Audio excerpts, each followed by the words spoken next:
نحمده ونصلي على رسول الکریم اما بعد۔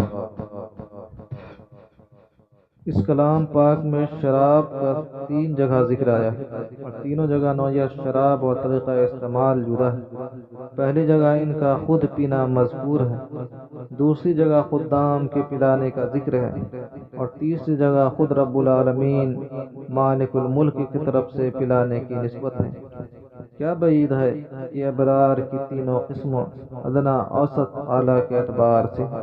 ان آیات میں جتنے فضائل کرام اور اعزاز نیک کام کرنے والوں کے،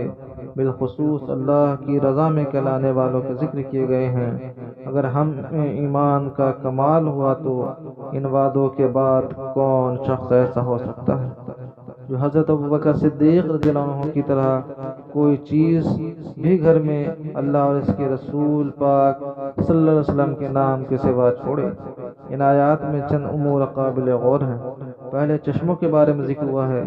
جنتی لوگ ان چشموں کو جہاں چاہیں لے جائیں گے۔ مجاہد رحمت اللہ علیہ اس کی تفسیر میں کہتے ہیں کہ وہ لوگ ان چشموں کو جہاں چاہیں گے کھینچ لیں گے۔ حضرت قتادہ رحمت اللہ علیہ کہتے ہیں کہ ان کے لیے کافور کی آمیزش ہوگی اور مشک کی مہران ان پر لگی ہوئی ہوں گی اور وہ اس چشمے کو جدھر چاہیں گے ادھر کو اس کا پانی چلنے لگے گا۔ ابن شوذب رحمت اللہ علیہ کہتے ہیں کہ ان لوگوں کے پاس سونے کی چھڑیاں ہوں گی، وہ اپنی چھڑیوں سے جس طرف اشارہ کریں گے اسی طرف کو وہ نہریں چلنے لگیں گی۔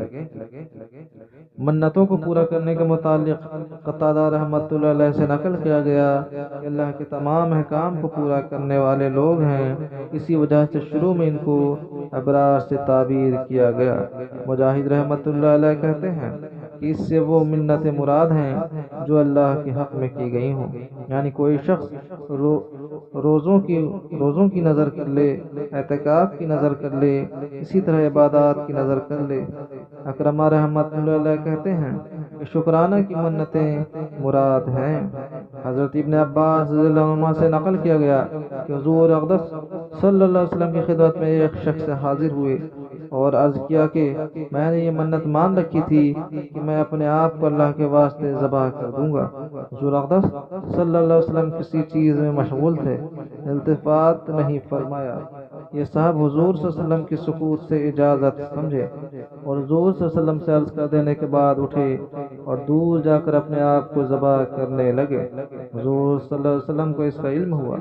حضور اقدس صلی اللہ علیہ وسلم نے فرمایا، اللہ کا شکر ہے کہ اس نے میری امت میں ایسے لوگ پیدا کیے جو منت کو پورا کرنے کا اس قدر اہتمام کرے۔ اس کے بعد ان کو اپنے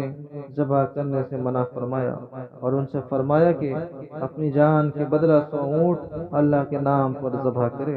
اس لیے کہ اپنے آپ کو ذبح کرنا ناجائز ہے اور جان کا فدیہ دیت میں 100 اونٹ ہے۔ قیدیوں کے کھلانے سے عائشہ شریفہ میں مشرقی قیدی مراد ہیں، اس لیے کہ اس زمانہ میں مشرق قیدی ہی ہوا کرتے تھے، مسلمان قیدی اس وقت نہ تھے، اور جب کافروں کو کھلانے پر یہ ثواب ہے تو مسلمان قیدی اس میں بطریق اولا آ گئے۔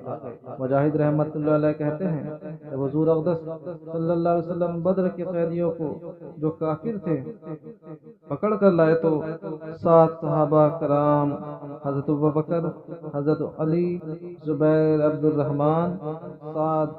اور ابو عبیدہ رضی اللہ عنہ اجمعین نے پر خاص طور سے خرچ کیا، جس پر انصاری رضی اللہ عنہ نے کہا کہ ہم نے تو اللہ تعالیٰ کے واسطے ان سے قتال کیا تھا، تم اتنا زیادہ خرچ کر رہے ہو۔ اس پر ان الابرار سے 19 آیتیں حضرات کی تعریف میں نازل ہوئیں۔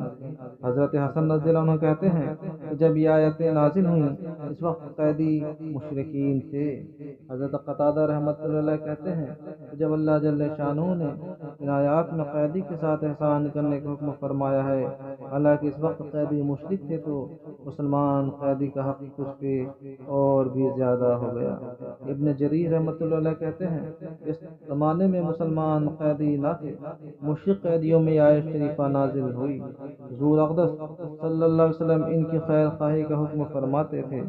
اور ابو زرین رحمۃ اللہ علیہ کہتے ہیں کہ میں شقیق بن سلمہ رضی اللہ عنہ کے پاس تھا، چند مشرک قیدی وہاں سے گزرے تو شقیق رحمۃ رضی اللہ عنہ نے مجھے ان پر صدقہ کرنے کا حکم دیا اور یہ آیت شریفہ تلاوت کی، نہ اس کا بدلہ چاہتے ہیں نہ اس کا شکریہ چاہتے ہیں، کا مطلب یہ ہے کہ حضرات اس کو بھی گوارا نہ کرتے تھے کہ ان کے احسان کا کوئی بدلہ چاہے شکر گزاری اور دعائی کے قبیل سے ہو ان کو دنیا میں ملے یا اپنا سب کچھ آخرت ہی میں لینا چاہتے تھے۔ حضرت عائشہ اور حضرت ام سلمہ رضی اللہ عنہما کا معمول نقل کیا گیا ہے کہ جب وہ کسی فقیر ضرورت مند کے پاس بھیجتی تو قاصد سے کہتی کہ چپکے سے سننا کہ اس پر کیا الفاظ کہتا ہے۔ جب وہ قاصد وہ الفاظ دعا وغیرہ کے آ کر نقل کرتا تو اسی نوع کی دعائیں وہ فقیر کو دیتی اور یہ کہتی کہ اس کی دعاؤں کا یہ بدلہ ہے تاکہ ہمارا صدقہ خالص آخرت کے واسطے رہے۔